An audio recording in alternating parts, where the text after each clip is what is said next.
Hello, I am Linda Elder.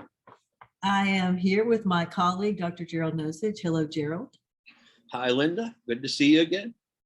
This is June the 17th, 2022. It's wonderful to see you as well. We are coming to all of you from the Foundation for Critical Thinking, which is a 501c3 nonprofit organization in California. We're focused in this series on the analysis of reasoning going deeper. And in this particular session, we're focused on assumptions in thinking. Now we can talk about assumptions from multiple perspectives. So let me just lay out a brief definition and then we'll start from there. A brief definition of assumption, which I'm pulling from the glossary of critical thinking terms and concepts. So assumption, a statement accepted or supposed as true without proof or demonstration. So anything that you're supposing to be true. And unstated premise or belief. So now unstated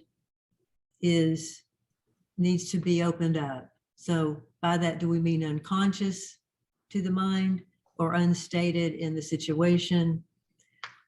Or third, a belief taken for granted. So a short way into this is whatever we're taking for granted as true. So we're not, when we are assuming something, we're not questioning it. It's not up for critique in the mind. If I'm assuming it, I'm taking it for granted. I'm assuming it to be true from the outset. So Gerald, would you like to? Yeah, one small comment I can say is that in the second of those definitions, it says an unstated premise or belief, and the unstated is not necessary. It's not in the other two definitions. And oftentimes people in their writing will say, a major assumption I'm making in this writing is X, Y, and Z. So they'll state it right out in front. But often our assumptions are unstated, but it's not an essential part of the definition at all. True. And that's why I think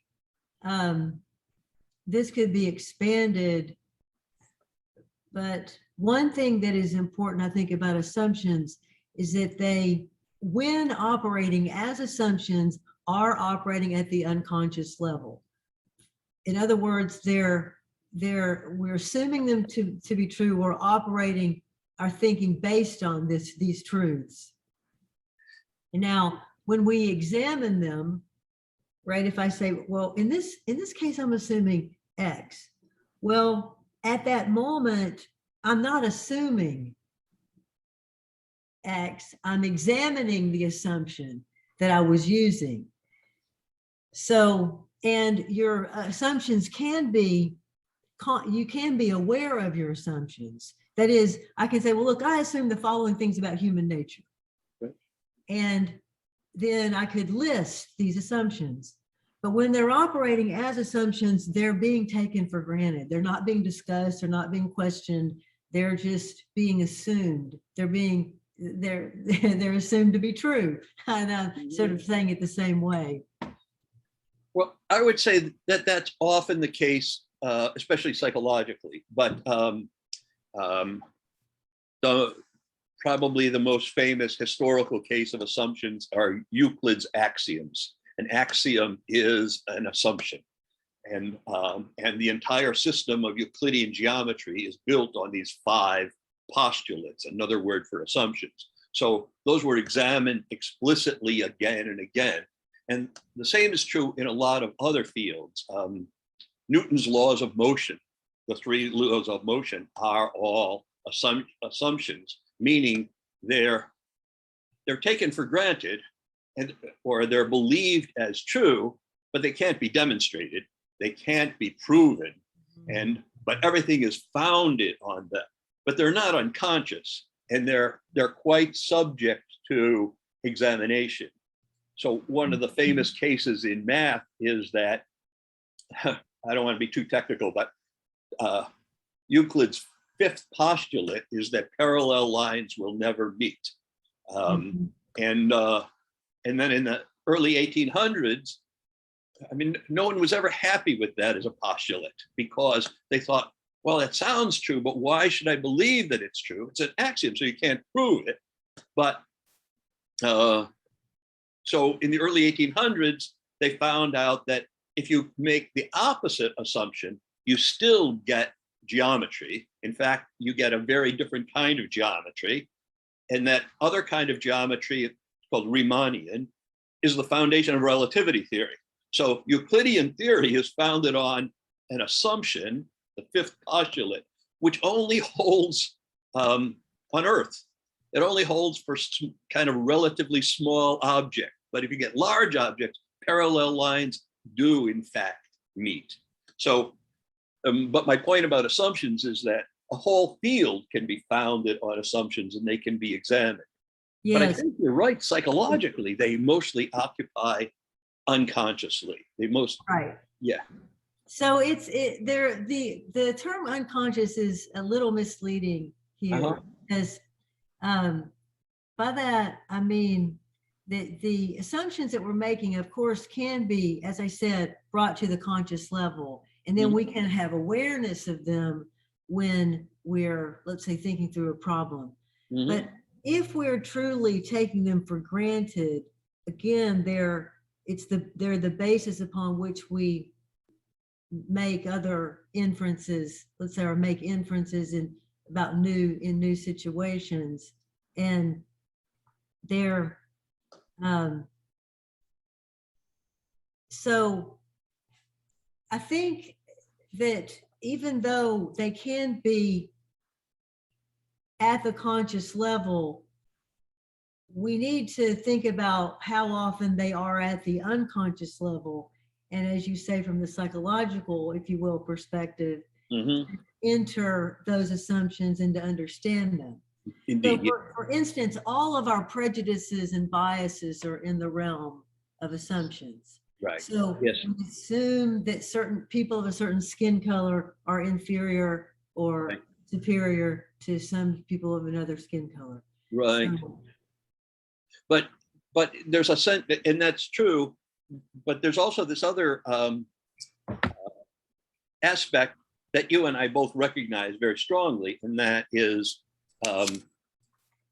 we often use the word assumptions when we're calling them into question. Oh, you're making the following assumption, but assumptions can in fact be true as well as just justified. So it's true that our biases are going to be our unconscious assumptions, but so is the opposite, right? I mean, that is the view that all humans are equal in rights is just as much an assumption, but I think a very justifiable assumption. It's just as much an assumption as saying that people are unequal in rights, right? So we don't want to. Yes. Yeah. So I don't want to stick too strongly to assumptions that are unjustified, unfounded, Of course. wrong. Yeah. So another way to say this is that we must, as humans, we must assume many things to be true in order to Indeed. Yes. Very good. I'm assuming that I'm in a safe place right now and I'm not going to be under attack and nobody's going to be harassing me during this meeting. Yes. And, yes. Right. And I'm assuming that we're going to use a certain format. And I'm assuming that you're going to behave in certain ways and I'm going to behave in certain ways. Indeed. And I'm assuming all kinds of things that I would have to really dig to even realize I'm assuming. Right. That's right. Connected to those assumptions in this setting, just in this scenario. Indeed. Yeah. That's a very nice way of putting it. Yes, indeed. Yeah. And probably there are, in such a situation, there's really an unlimited number of assumptions that we're making.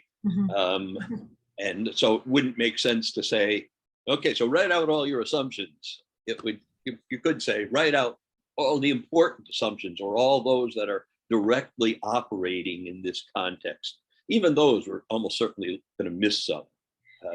Right. And so if we have to assume many things to be true, then it makes sense that within those beliefs that we're taking to be true in order to function, that within that there are going to be problems. It stands to reason that that's not going to be a perfect package of truths. Right. And yet the human mind is functioning, acting as if, believing as if all of this assumption base is reasonable, true, and good. Right. Yeah. So we've got a mixture of high and low quality thinking within our assumptions. Indeed. Yeah. That makes very good sense. Right. Yes. Yeah. So it's sort of like a garden that has many beautiful flowers as well as lots of ugly weeds. Yeah. And all of them are kind of natural products of growth. And so just the way assumptions are natural products of human thinking. Organically grow assumptions. And to keep the analogy going, eventually it will break down. But what I was, and so actually now to think in terms of methodologies for finding faulty assumptions. So in other words, if this analogy holds, if within our assumption base, we have some very good analogies, very good assumptions, and some that just are nonsensical. Right. And that cause problems for us or other people. So if this is all sort of mixed up together, then how do you find, it's not like you can just go into your brain and say, cut out your bad assumptions. I mean, when the scientists can do that for us, and I'll be thinking that they're really. Right. Yeah. And for me, that's actually a part of a host of other issues related to standards. And I think it requires intellectual humility to a very strong degree. But it also requires, or it helps to have active questioning. So when assumptions come up to mind, it helps to ask myself, it's not quite as far as doubt, but to ask myself, well, to what extent is that justified? And I might answer that one incorrectly as well, or I might answer just off the top of my head. Yes, of course, that's correct. But if I push on it a little with my intellectual humility and say, well, what parts of this do I not know or are relatively uncertain about, or maybe even pretty uncertain about, that's more likely to reveal those that are bogus or unjustified or outright false. I think of the example of wearing masks during COVID. Vaccinations seem to me information. That's very clear. We've got solid evidence, but the evidence about the efficacy of wearing masks is very, very ambiguous. But many people, like myself, are very strongly committed to wearing masks and to having other people wear masks. Other people are completely indifferent to it or find it antithetical, an invasion of their rights. And as far as I look at the data, I can't tell a strong difference between the amount of COVID in the people who wear masks versus those who don't. In contrast, say, to vaccinations, there's a huge difference between those who are vaccinated and those who aren't. So plus that latter is easier to track. It is easier to track, right? And by the way, one of the things that is coming to mind for me, and it's going to, when we're doing what we're trying to do, which is to take apart the elements of reasoning and to deal with the elements separately. Right. Whenever you try that, it actually doesn't work because every element is connected to every other element. And here you're also bringing, so first you brought in another element, questions, and then Right. you brought in an intellectual virtue of intellectual Right. humility. So Right. that shows us or illuminates again the interconnections between these powerful concepts that we use, and thinking of these concepts, not just the analysis of reasoning, but the elements, the standards, the traits, and the barriers, and the expanded theory as well. All of this represents a map, a network of concepts. Network is a good word. Yeah. Where the concepts are interconnected with lines. Right. And go ahead. Sorry. Yeah, so anyway, so as soon as so when you're working on with one assumptions, I want people to realize that if you start thinking then about questions, and then you start thinking about, wait a minute, is this an assumption now, or is it a question now? Well, it doesn't really matter. What matters is whether you're using the elements as tools Right. to improve your reasoning, and not to get bogged down into, now, wait, is this an assumption, or is this, so yes, we want to burrow into these concepts to get their power, but we want to see that they, since they do intersect and interconnect in some more closely than others, or they are easier to connect than others, like purpose and questions. I mean, you really, if you have purpose, you've got questions emerging from that. So anyway, that's what I was thinking of when you were talking, when you were bringing in questions and an intellectual virtue. Yeah, it's intersected is a good word for it, because oftentimes in workshops, and certainly with my students, people think that the elements overlap to a certain degree, or that they're really saying the same kind of thing in different words. And I actually never find that, or virtually never find it, just to be a little careful. But it can seem that way. But what they do is intersect with one another. But it's not as if information and assumptions are roughly the same kind of thing. I think that you're right. Whether I classify it as an information or an assumption in a particular piece of reasoning often won't matter, because what I'm really looking for is insight into what I'm trying to figure out. But I don't find that they overlap at all. So you mentioned purpose and question at issue, and that's one my students would often say are the same. I know I'm diverging from assumptions now, but they would say, so I might say, well, the purpose of this podcast with you and me, in my mind, is to elucidate and work our way through the concept of assumptions, the element of assumptions. And the question at issue in my mind might be, how can we best go about working through the assumptions? So both of those have many of the same words, but they're not the same at all. Right? The question's a question, the other's a purpose, and they're quite different from one another. Yes, but they can feel. Yeah.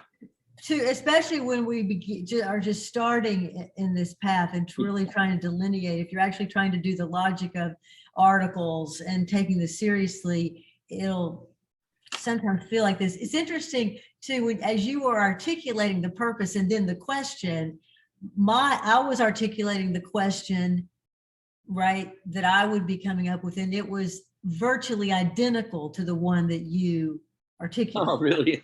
Yeah. So that's the sort of like the common move. So here's my purpose. So how do I achieve that purpose? Right. And of course, you will have other questions emerging out of that core question. Indeed. Yeah. And then now we get more specific. But now, again, as you say, we're diverting a bit, but we can take inferences and implications. They can feel or even be the same. Yes. So when you're working through the logic of something, again, you shouldn't get anyone who's studying this, don't worry about whether something feels like, okay, I've got the main inference I think the author is making. And then, wait a minute, isn't that an implication? Well, yes, if we take it seriously, and if it makes sense in the context. So then it can also be an implication. So Sure. Yeah. Yeah. and now another point that I want to make, which is connected to something you said earlier before we let this one go, is you mentioned that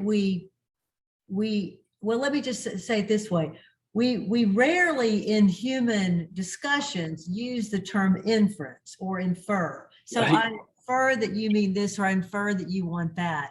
Mhm. We tend to say, I assume you want this. Yeah. So therefore, we actually mean that we're inferring it, because if we assumed it, we wouldn't be asking the other person. Right. Right. Yeah. Yeah. Right? So I assume you want to go to so-and-so restaurant. No, you don't, because if you assumed it, you'd be driving me there and you wouldn't be asking me anything Right. That's right. about that. Yeah. Right. Yeah. So now then so that's important to understand. And then in terms of methodology, now we can talk about assumptions, clusters of assumptions. We can talk about assumption bases. So there are different ways to talk about assumptions from a more general point of view. Or we can narrow into assumptions, again, methodologically, introduced in our session on inferences.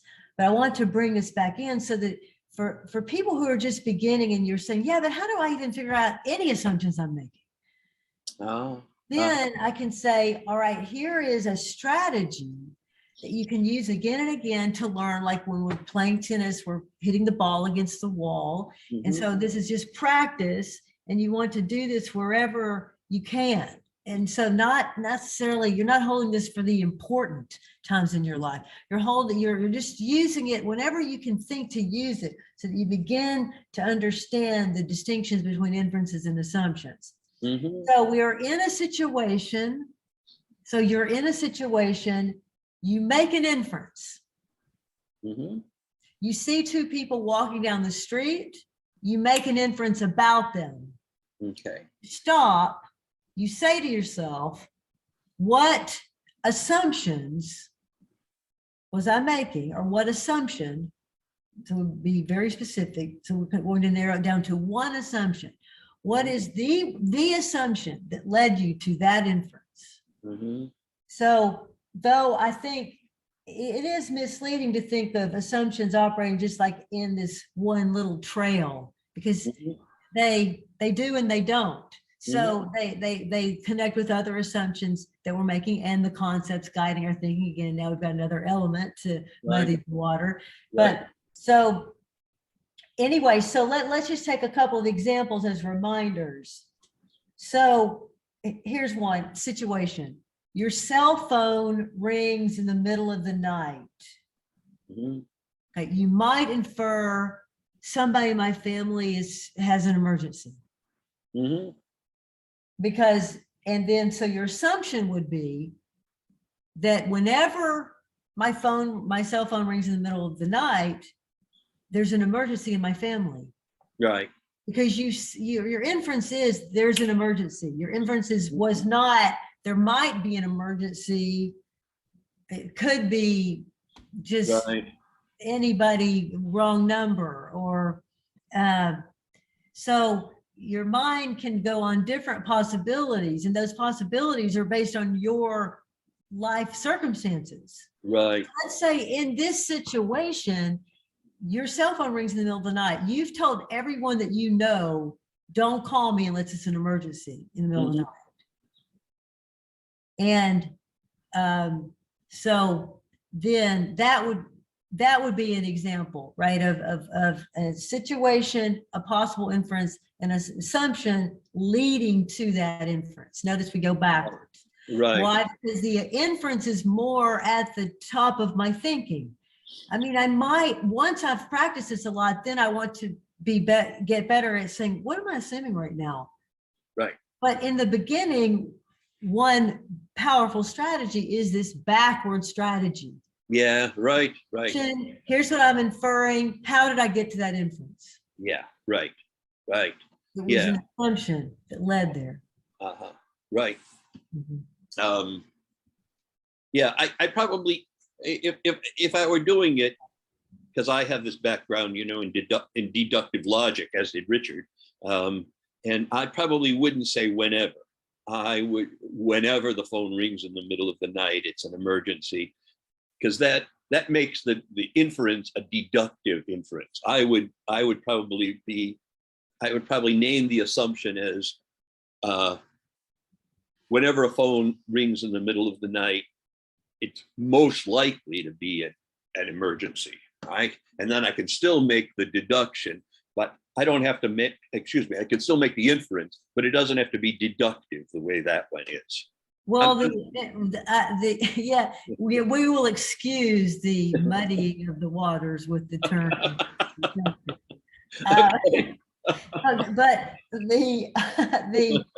the inference is, you see, if the assumption were, as you've said, there's most likely an emergency, let's just say, then if that's my assumption operating as a truth in my thinking, then at the more or less at this moment unconscious level, the phone rings, I therefore infer, but I'm coming through that assumption that may be unconscious to me, I'm thinking there could be an emergency right now. Or it's very likely an emergency right now. See, then the assumption would have to connect to that inference. So the assumption, if it's very likely, then it's very likely. If it's all, it's all. If it's nothing, it's nothing. Do you see what I mean? So in other words, if this is one of the problems with assumptions, they're sort of, they often over generalize. For example, we're overworking it, we're overstating the issue. So in other words, if the phone rings, okay, so you could say, what is a reasonable inference? Your cell phone rings in the middle of the night. There could be an emergency in my family. Right. Or very likely. Or just say could be. Okay. If it's could be, then the assumption is whenever the cell phone rings in the middle of the night, my cell phone rings, there could be an emergency in my family. If it's likely, then my assumption is that it's likely. You see, that's what I'm saying, that the assumption is leading to that inference that you're making right then. Right. And the better the inference, the better the assumption, the better the inference in context. Well, again, we're on this small issue, but so suppose the person wakes up in the middle of the night as the phone rings and says, "Oh my goodness, it's an emergency." And then you ask the person, "Well, are you absolutely sure it's an emergency?" My guess is that they'd say no, but it very likely is, because so that seems to me to show that the assumption that got them to the conclusion is something like very likely, because they wouldn't say they're certain it's an emergency. And if they'd made the assumption that whenever, then they would be certain. Well, in any case, it can work either way. That's the main point. It can work either way. You can be anywhere on the continuum. In other words, you can be, your assumptions can be more or less justifiable in context. Indeed, yeah. One of the reasons this sticks with me, Linda, is that my whole first book was built on deductive reasoning, where I put in assumptions like that whenever. And I came to the conclusion that I'm kind of foisting that on the person. That actually people's assumptions are likely to be much less than what's needed in order to have a deductive conclusion where the conclusion follows certainly. Anyhow, that's just personal background. A little philosophy sprinkled in. Yeah. Well, then to wrap this piece up and then move over, if we could, to some standards that we can bring in here. So again, the strategy for people, and it's one that I used early on, which I highly recommend, is to do what I've said. Just as you're going through your day, you notice people walking down the road in front of your house. What do you infer about them? Right. And it's trivial. Maybe you weren't inferring anything, but when you stop yourself, you're just doing a little practice. Right. So then what assumption led you to that inference? And then try to practice this on a daily basis. And when you do, you begin to get the differences between inferences, information, and assumptions. And that's 3 of the elements of reasoning. Right. So it's something that's well worth practicing again and again over many, many, many days to begin to understand why this matters, why this is valuable, why this is useful. Right. Yeah. And I think it's the case that we're making inferences all the time, mostly unconsciously, and that whenever we make an inference, there is always going to be an assumption. And I'll say virtually just to be on the safe side, but I believe it's always there's going to be an assumption as we make inference, and we're always making inferences. So, it occupies even at a very basic level. We were talking about information a few sessions ago, and I was thinking about it. So I don't know if you've ever used one of those, a physical microscope, not an e-microscope the way they use now, where it's all virtual. Yes. But when you look at a physical microscope, so you look through a microscope, and what do you see? Well, if you're a student who's just starting biology, what you see is colors. See a bunch of colors. That's it. If you're the biology teacher, you look through that same microscope, and what you see is cells. And if you're an oncologist, you look through that same microscope, and what you see is cancer, right? So you're making an observation, and each one of those 3 has assumptions built into it.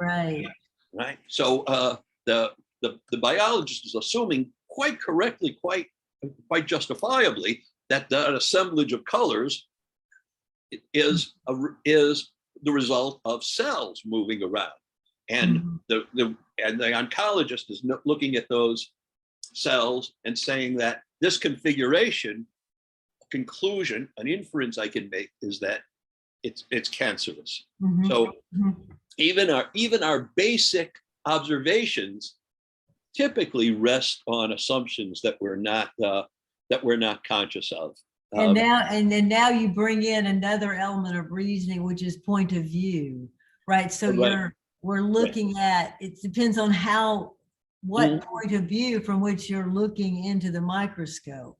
Indeed, yeah. So yes, and it's interesting when you said you weren't sure that you could say that assumptions are always there. I was thinking, okay, then what's going to be an example? And then I thought, well, if you could go back in time to the point in a child's life before they have any language, and because before they have any language, and actually it's not even true then, right away they begin to make assumptions. And so you assume that if you cry, you'll get attention that you need, so forth. So we so early on begin to build these beliefs, that and then we use them to guide our new thinking.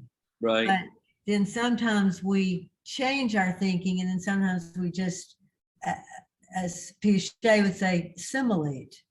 So it's very complicated, but it's hard to imagine any scenario where you're making no assumptions. So in the first instance that you were giving, let's say the student just looking into the microscope, they have assumptions about colors and shapes. I think they don't just see colors, but they see shapes and things moving around. So so it's sort of primitive assumptions that come into play. And there's a way in which the reason I said virtually never rather than never is one, as I shy away from the never or always, but more relevantly to this, I was thinking of the kind of case where we draw an inference. We might be able to draw an inference just on the basis of information.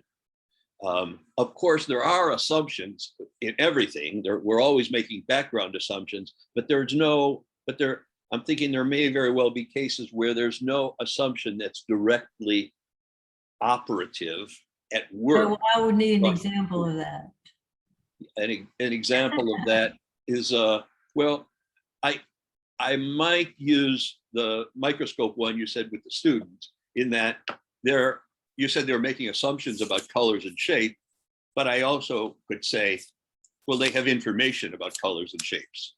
It's not clear to me that you would call that an assumption about the colors and shapes. I mean, it's a real observation that they're making. I'm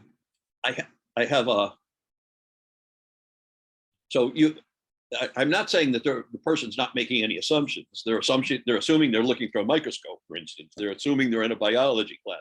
They're making all kinds of assumptions, but to get to that individual conclusion, there's no special assumption that keys into that conclusion.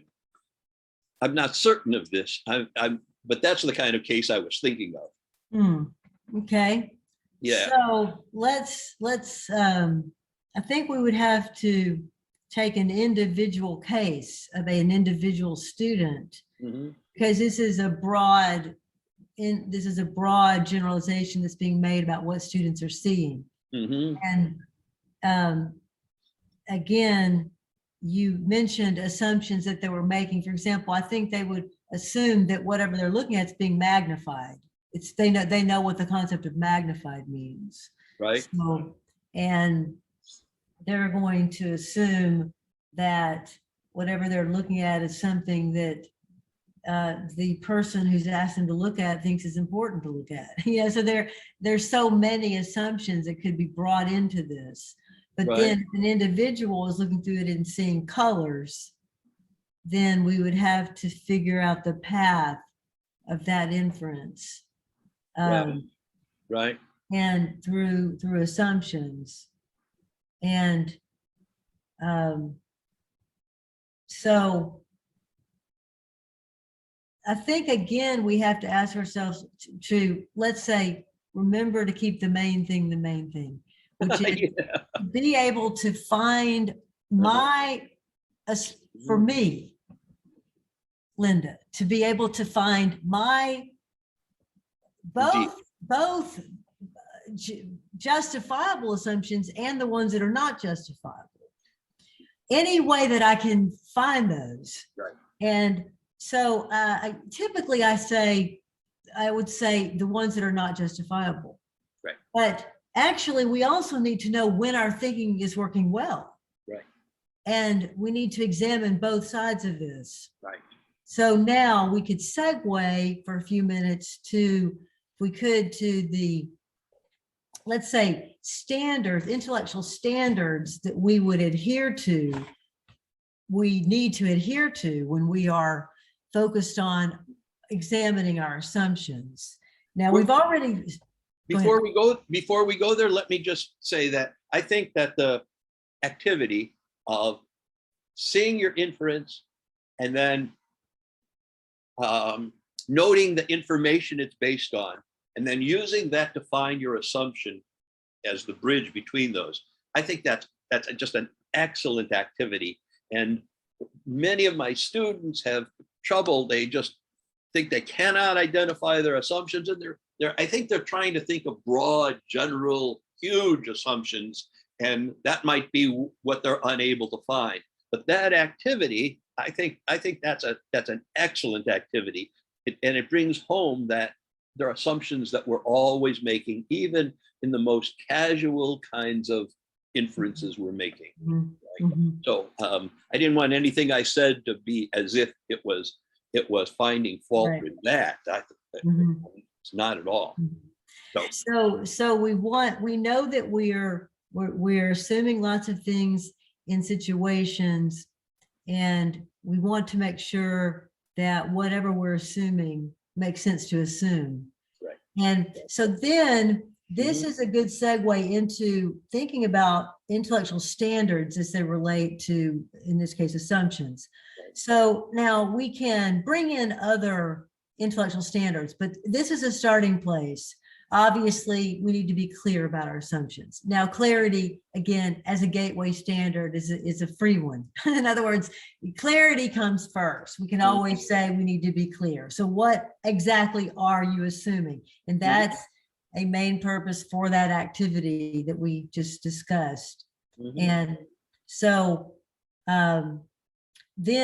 so we've got clarity. And then a couple of others that we point out in the analytic thinking guide are justifiability and consistency.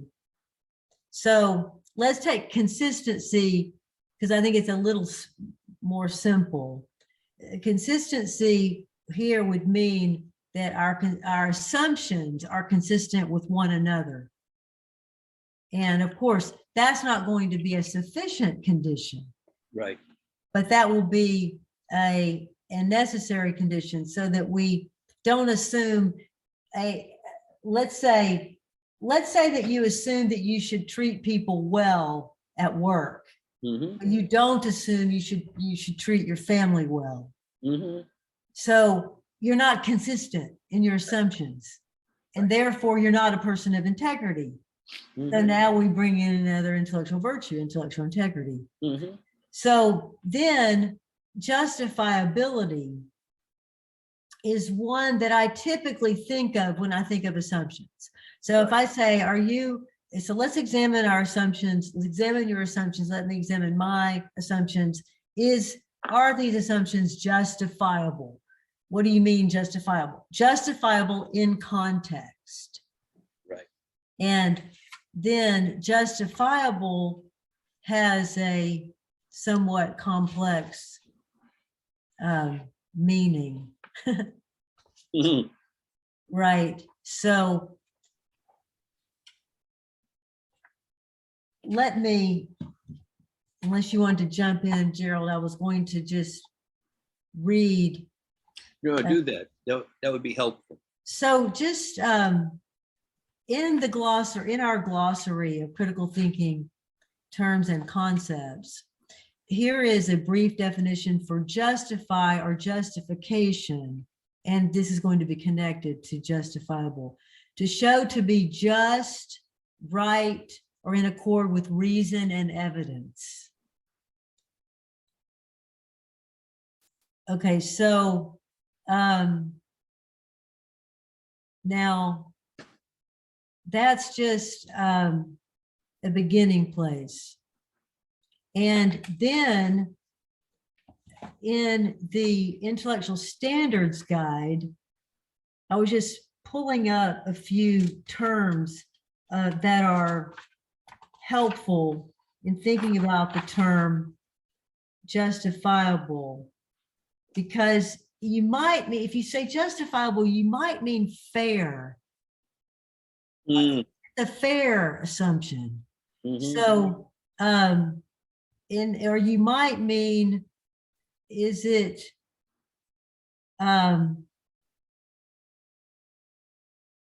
does it stand to reason, or is it logical? Right. So justifiable means that actually you're going to have to adhere to more than one standard, or it depends on the case. So that justifiable might mean fair in one situation, or let's say logical in another situation. So, okay, so am I fair to my children as a parent? And do I treat them fairly between them or among them? And therefore, if I do, then my assumptions in that case are justifiable, they're fair. Right. But Right. now I can also, in a different context, say, is it logical? So go back to the cell phone example. Is it logical for me to immediately think that there's an emergency if my cell phone rings in the middle of the night? See, that's not really fair. We're not talking about fairness. Right. We're talking about whether you're being logical here. Right. So that's a starting place, I think, for thinking about the standards that we apply to assumptions.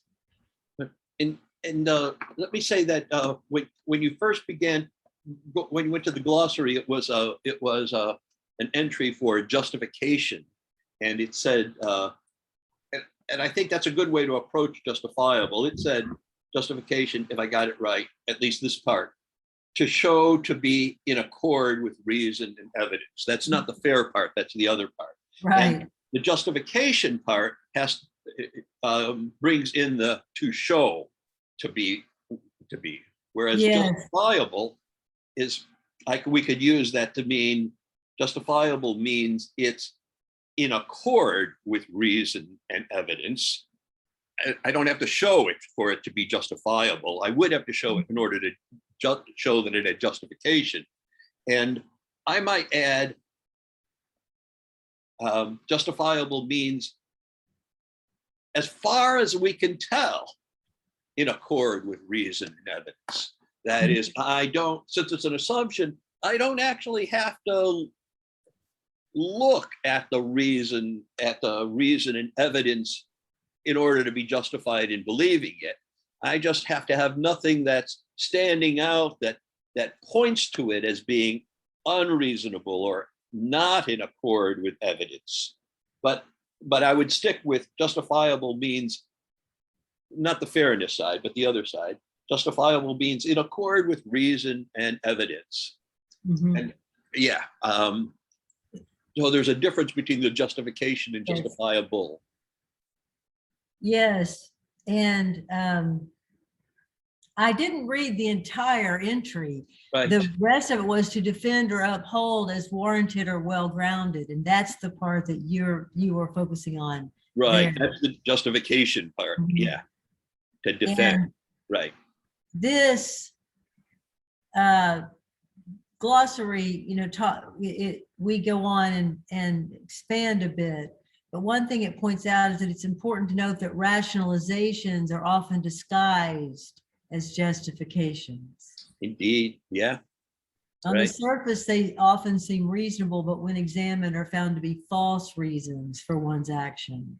Right, and that goes against my saying, as far as you can tell, in accord with reasons and evidence.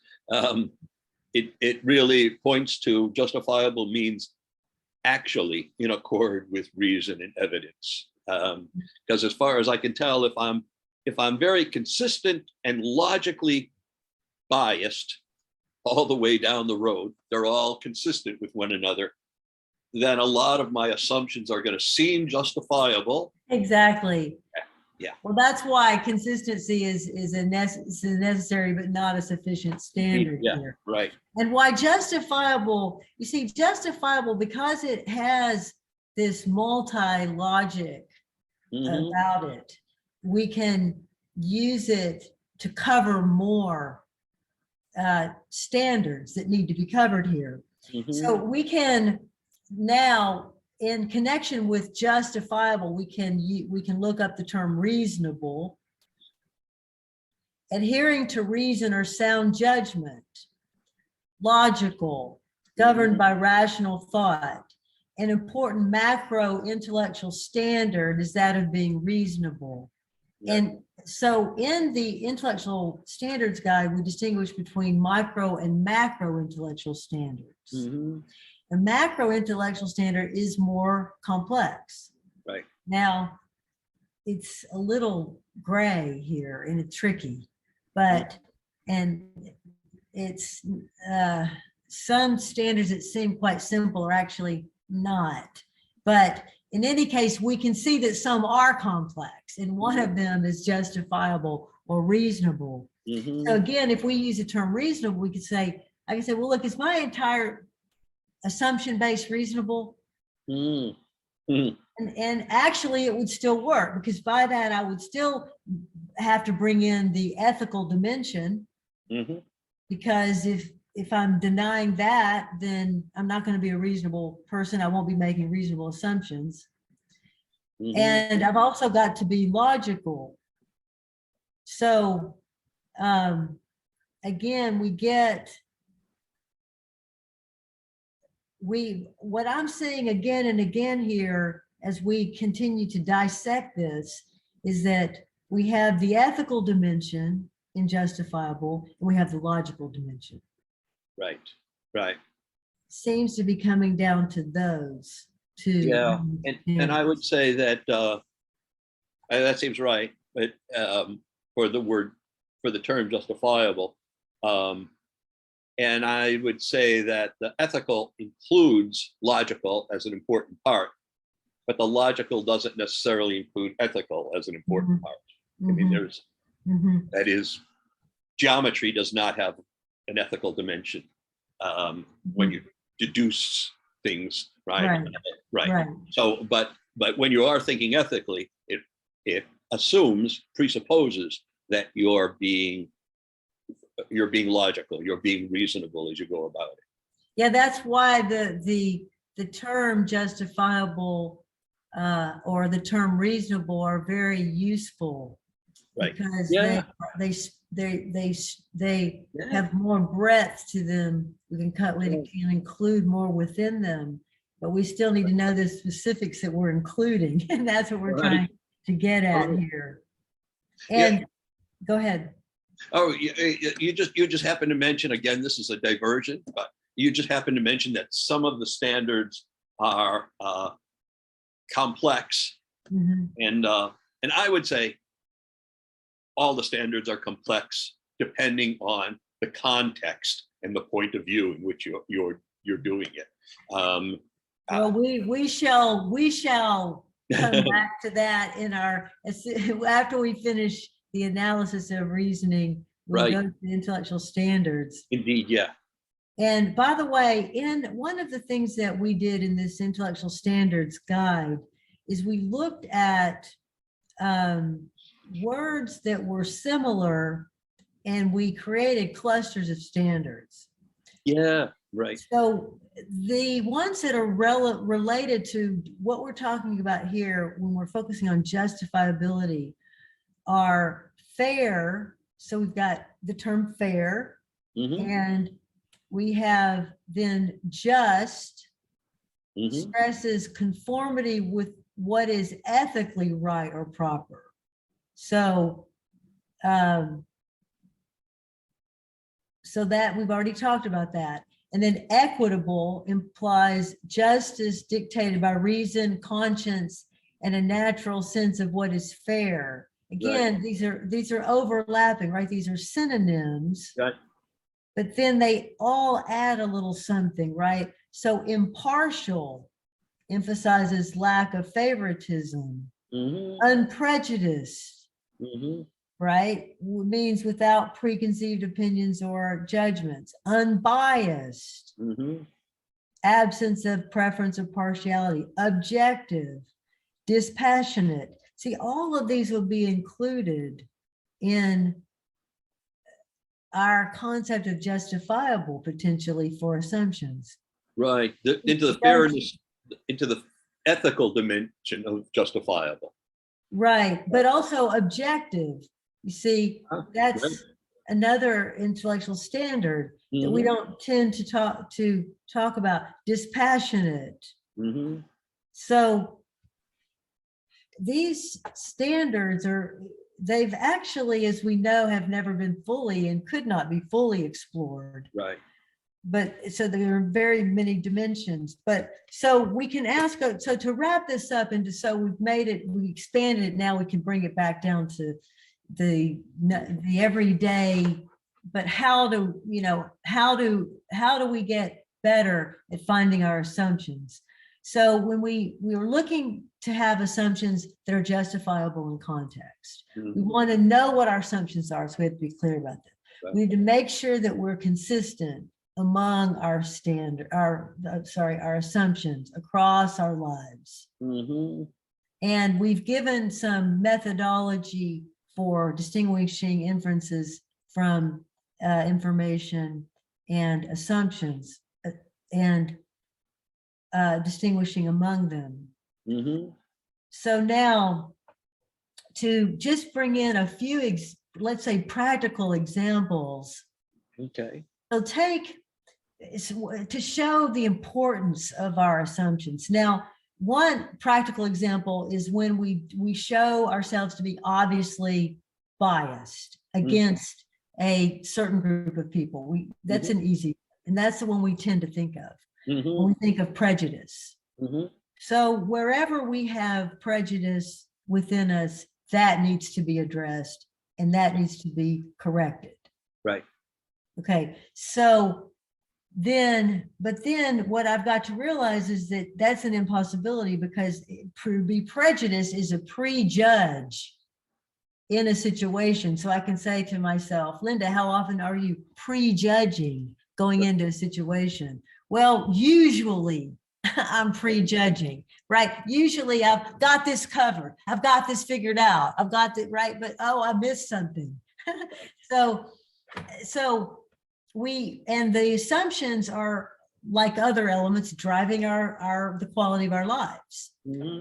So let's say that you make the assumption, just playing around with this. So one, we've talked about a prejudice a bit. So let's say you make the assumption that you should never make a mistake. And you know that you're assuming this because whenever you do make a mistake, you're outraged at yourself, just as an example. So let's say that you make a mistake and it's to you, as you perceive it, it's a big mistake.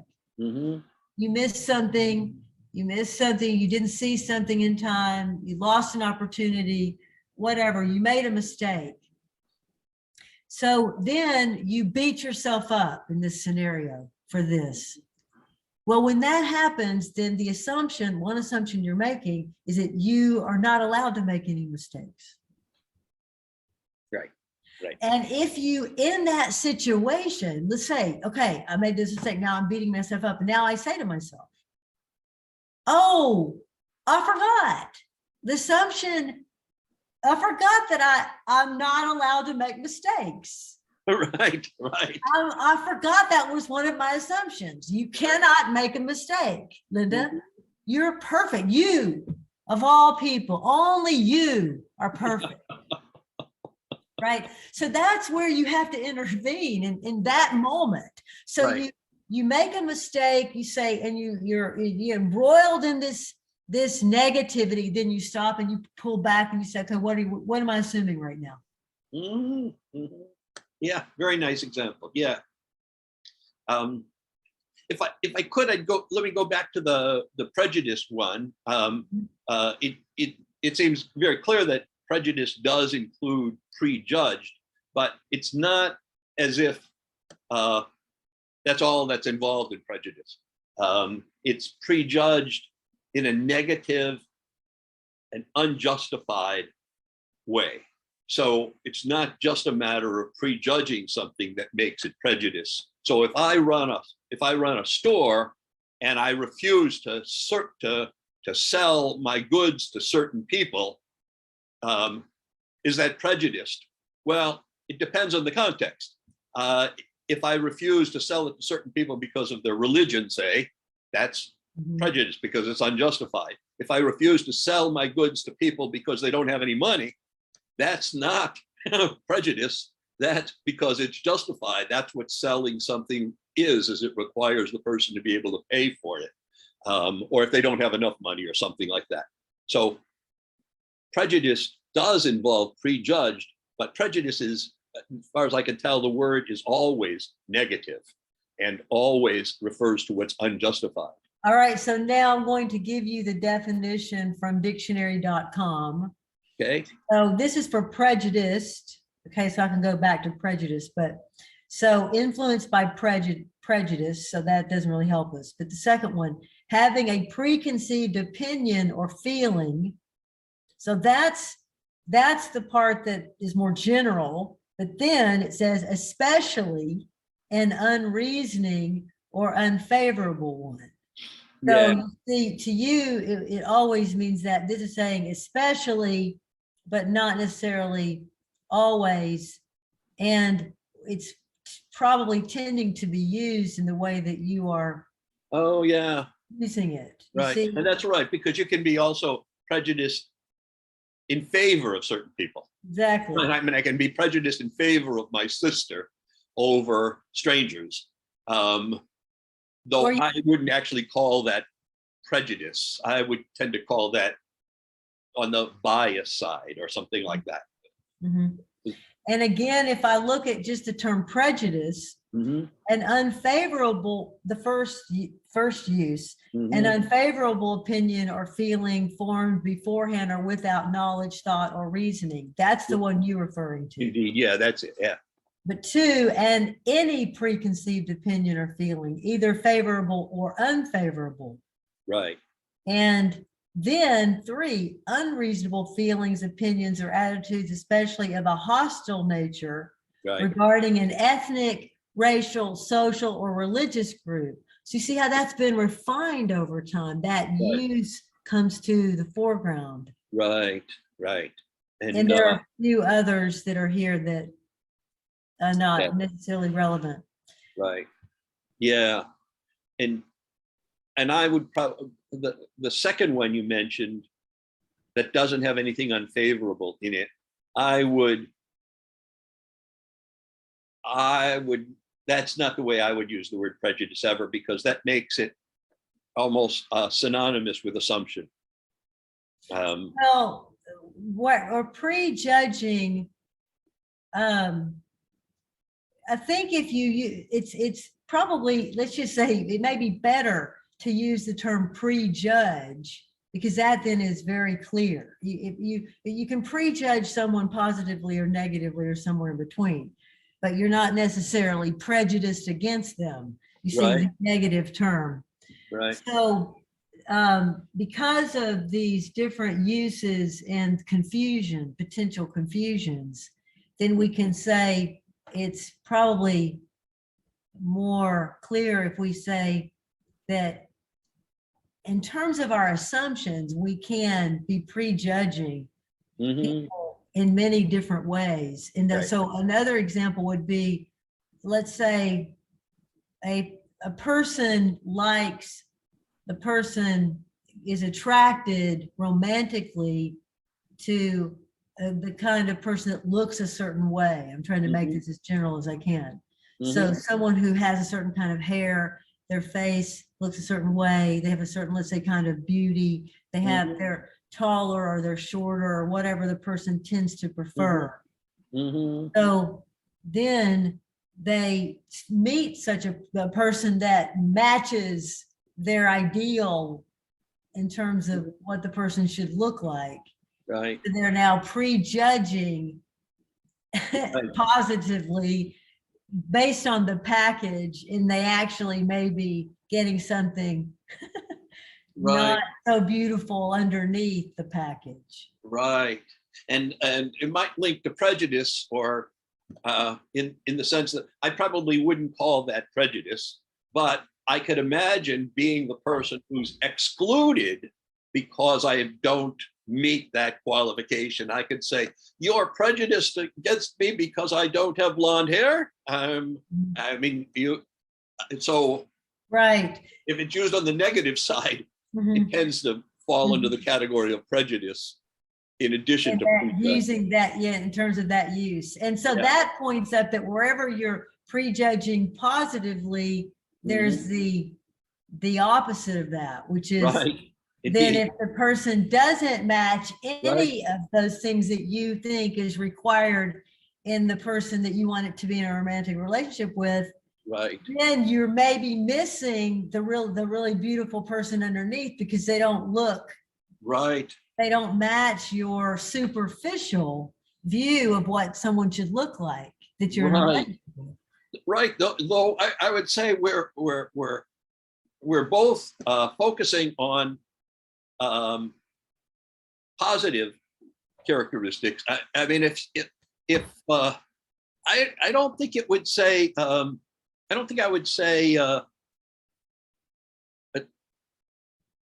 you're prejudiced against me simply because I'm completely irrational. I'm a completely irrational person. But that's a different example. Right. What I mean is what prejudice implies is a reasonable standard in there somewhere about what is relevant, say, to a relationship. Whereas if I say you're prejudiced against me because I don't have blonde hair, that makes a lot more sense than because I'm completely irrational or because I'm a serial killer. I don't know that I followed that, but Right. let me just say back to for practical use. Right. So what I was trying to point out is that either way, when you think about just using again the term prejudging, Mm-hmm. that if you assume certain things about people and then you meet a person that fits into these Right. presuppositions, Mm-hmm. then you can easily be led astray.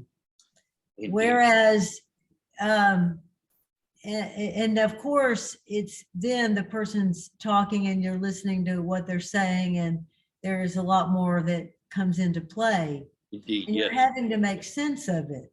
Right. And there are people that all of us have trusted that we never should have trusted. Mm-hmm. Mm-hmm. Now, those people, we trusted them from some period of time, and therefore we had the wrong view of that person. Mm-hmm. Our view of them did not fit the reality Mm-hmm. of them, or they changed. Or they changed, right, right. Right. So what that means is that through our assumptions, we decide this person's all right, or this person's not all right. This person's not going to hurt me. This person is going to hurt me. Mm-hmm. And often people are hurt by people that they never would have imagined would have hurt them. Right. Because of their assumptions. Right. Largely, and then we can bring in the other elements, but I mean, just sticking with assumptions. So mm-hmm. our assumptions are driving us to this person or that person or these activities. And so, and there's so many examples of how we fail to think through assumptions, and therefore we fail as thinkers. So for example, if we take, let me just take a personal example that's pressing me right now where I am in this part of the country. So there is no place here that really is a cat rescue organization that is one place where you can go and, you know, is really taking care of these cats that nobody wants. And is also educating the community about why we need to be concerned about cats on the planet, prolific, you know, just becoming more and more of a problem, you know, without being spayed and neutered. So when I look out at what's available, I see there's this little organization and there's that little organization, there's another one. They're all doing a little bit, but there is no coordinating force. There's no coordinating system. And yet, if there were, then there could be more money brought in. You see, it's an area where there's a lot of possibilities in terms of this. So what do we assume about anything? So what are any of these groups assuming? They're working within their assumption base. We assume that people need help with spay, neuter, return. Okay, so we will do that little piece. So we assume that. So we have assumptions based on that. And we assume that, you know, well, we were not going to ever get funds for any kind of building. So we're going to just do this through adopt a home, so forth and so on. I'm saying that, and if you take this to a broader scale, we don't plan well as humans. We're not planning when we think about the sustainability of the Earth's resources. Right. So the assumptions that are being made by people who live in the rainforest about the rainforest are different from the assumptions that we need to be making about the rainforest. Indeed, yeah, right. And the people that are not understanding the people that are cutting down the trees in the rainforest that also have to make a living, Indeed, yeah, You right, see, right, the people that are able to contribute to that need to contribute more to that if we want to solve the problem. We can't just say, well, you're on your own. You're just going to have to make a living some other way, but not through the rainforest, even though it's right next door to you. Do you see? So this is all related to the assumptions that we're making indeed. about these issues. Mhm, mhm. Yeah, So we need coordinating forces working together to solve all of these pressing problems. Now, I'm not even going to go to the international level because we have a great, we have great seemingly impossibilities here because we can't get the great powers, so-called, the powerful countries, let's just say, is a better way of putting it, to work together for peace. right. Right. So that's one of the big problems that we face. Mhm. What assumptions are we making in that category? Right, right, Well, it goes on and on. Assumptions are underneath all the problems that we have.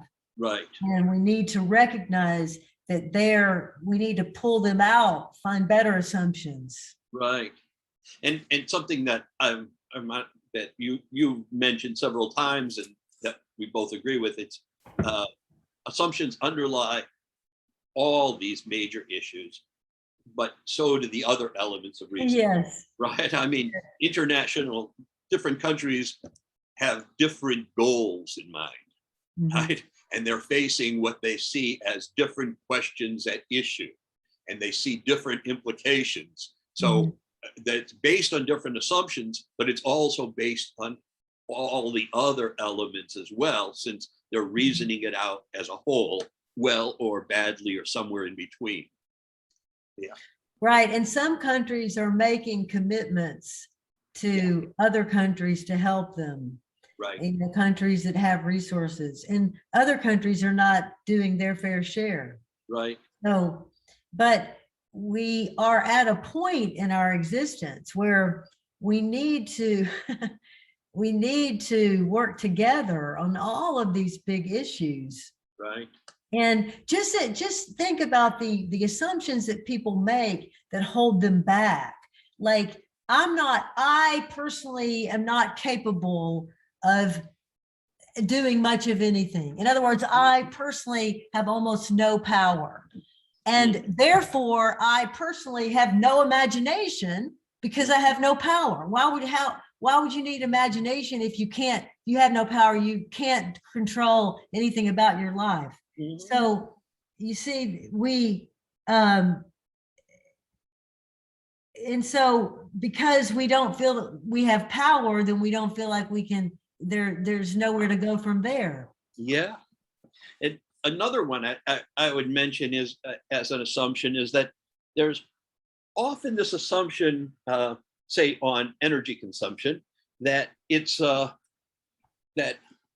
the way you gauge it is per country. So, for instance, the major users of energy in the world, in addition to the US, are China and India. So a major move is to get China and India to lessen their use of energy. Yes. But notice that saying the way you measure the amount of energy is based not on the number of people, but on the name of the country. So of course, China and India use more energy because they have vastly more people than any other country. So if you figure it out per capita, they use actually very little energy compared, say, to the United States, which has a much smaller number of people and uses a vastly greater amount of energy. So notice how an assumption of countryhood as the relevant factor just changes can change the whole way we think about it. So. You see this, that the example that you just gave, I've seen this in the mainstream media. Right. So the ignoring of the problems that we're creating, but pointing out the problems, the ecological problems that China, for example, is causing. Right. And just completely skating past this other great elephant in the room. That's related to, of course, media bias and propaganda. Yeah. And that this is why we have to be able to see through this, and we have to be independent thinkers and gather our own evidence and be moved by the reasoning that we Yeah. see. I have a much less important issue having to do with this, with identifying assumptions, and it's related to the standard of relevance, and it comes up in teaching a lot. So if I'm having my students analyze using the elements of reasoning, analyze the logic of an essay, say, and so writing down assumptions, right? Well, they often have great difficulty distinguishing the author's assumptions from their own assumptions about what the author is saying, right? So notice it's an issue of relevance. If I'm analyzing what the author it means, I'm looking for that author's assumptions, regardless of whether I agree with them or not. But very often, and my students will stick their own assumptions in, and they'll say, this doesn't make any sense. That's my assumption about this or some other assumption. And I think that comes a lot from the practice of having students write reaction papers when they're going through secondary school a lot. Not understanding papers, but reaction papers, which kind of assumes a level of understanding which is kind of skipped over. So it blurs the distinction between the assumptions of this author or this person. If I'm having an argument with my spouse or partner, and I want to be able to identify what his or her assumptions are, right? And that's very different from my assumptions about them or about what they're saying or about my feelings on the matter. Those are two quite different things. Yeah. Well, it also shows that we're locked into our point of view and our own way of thinking, and generalizations. I mean, assumptions, if let's say we're trying to deconstruct the logic of an author's reasoning in, let's say, some piece of nonfiction, then unless, and even in this case, it's still true, but sometimes the author will come out and say, I'm going to begin by telling you my assumptions. That's when it's beautiful. So then that's someone like Peter Singer. So I'm giving you my assumptions. And so then you can write those down. But then of course, there are going to be assumptions underneath those assumptions are connected to those assumptions. That's why even when they're given to us, we still need to figure out the assumptions on our own. And maybe they're actually not true. I mean, they're stating those assumptions, but they're not living in accordance with or not thinking in accordance with those assumptions. So just because you tell me you assume something doesn't mean I'm going to accept it. I'm going to see how your other reasoning goes and how you behave. So when I think of doing the logic of an article or essay or book, I'm going to say, what generalizations does the author begin with? That's just one way in. And so they could be principles that they're using in their thinking. And then, of course, if I can identify an inference, then I can go backwards to an assumption.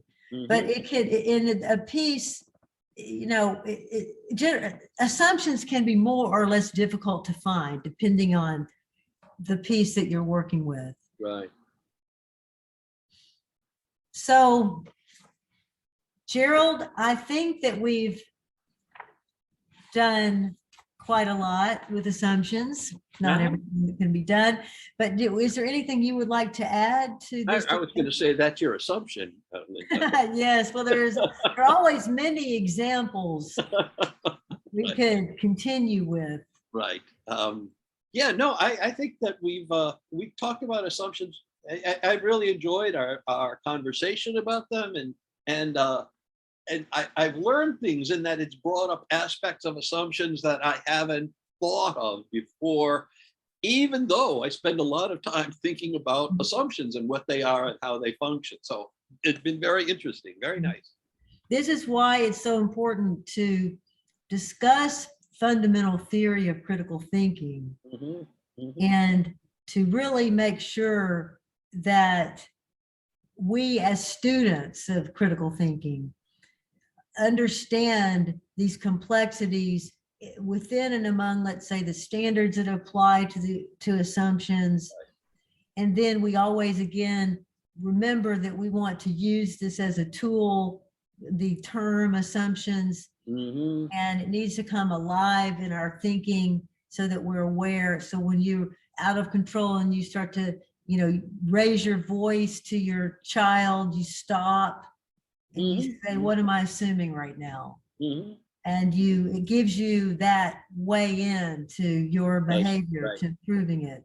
It does. Yeah. So there's a richness in all of the theory that we want to explore and come back to again and again, even if we've done it before, because Right. we may, just based on this conversation, we should be more aware of our assumptions. We should try this methodology out tomorrow, reminding ourselves of how to do it and Mhm, see if we don't find a few assumptions that mhm, are not working very well for us. mhm. Very nice. Yes. So thank you, as always. Thank you, Linda. Been very enjoyable, very enriching.